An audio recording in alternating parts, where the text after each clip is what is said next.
and welcome to Newsmakers. I'm your host, Nancy Lewis. Today we're going to be talking about suburban poverty and some other issues. We are lucky enough to be here today in the Johnson County Community College. We thank them for letting us be here. And I'm here today with Johnson County Commissioner Jason Osterhaus. Thanks for being here. Yeah, thanks. Thanks for having me. So when we say suburban poverty, I think that is an oxymoron for some people. They think that you can't be in the suburbs and be poor. They think of it as an inner city issue. That is true, and that's a perception that a lot of people have. But in reality, we have about 32,000 residents who are below the federal poverty line. So, it's an issue that, while it isn't overwhelming for us, it's one we want to keep an eye on and make sure that we're addressing. So when you talk about addressing, and how are you addressing it? The county has a lot of different options for people that are, struggling financially. There's, obviously a lot of great opportunities here at Johnson County Community College for, continuing education. We do a lot of things with utility assistance or housing assistance.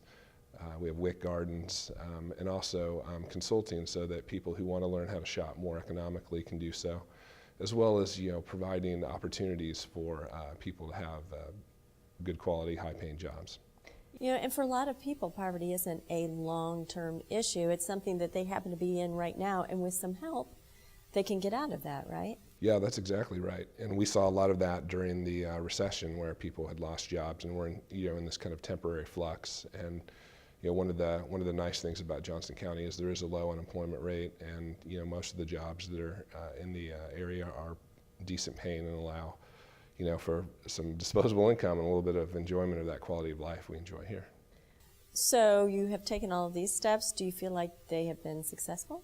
I do. Over the last 4 years, we've seen a reduction in that number that I mentioned earlier by about 3,000. So that's impressive. That's a pretty good, yeah. We use that as a benchmark for some of the success we're having.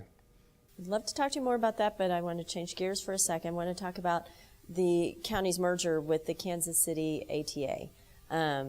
How did that happen? Why did that happen? Transit is something that Johnson County provides for both commuters and for our handicapped population. We want to make it a better experience for them. We want to make it more efficient for the taxpayers, and this merger will do both those things. So kind of a win-win for both sides. When you talk about the taxpayers, it's obviously a great thing for them. What does it mean for the people who ride that transit every day? Well, they should see a more seamless operation now that we've merged with KC, who runs most of the transit in on the Kansas City, Missouri side. So a commuter will find a more seamless operation. Paratransit will find better opportunities, easier scheduling for their rides to the doctors or whatever they may need to do. It kind of makes sense, right? Because you guys used to be an island unto yourself, and now you're working with the neighboring transit system where a lot of these people were going.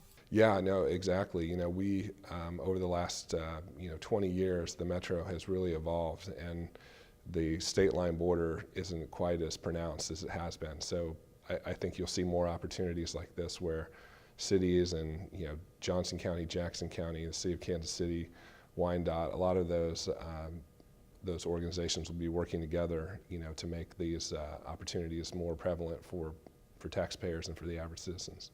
And it just streamlines the whole process, doesn't it? Absolutely, yeah. Makes it much more streamlined, much more cost effective. Everything from staffing to purchasing buses, all those things just become easier.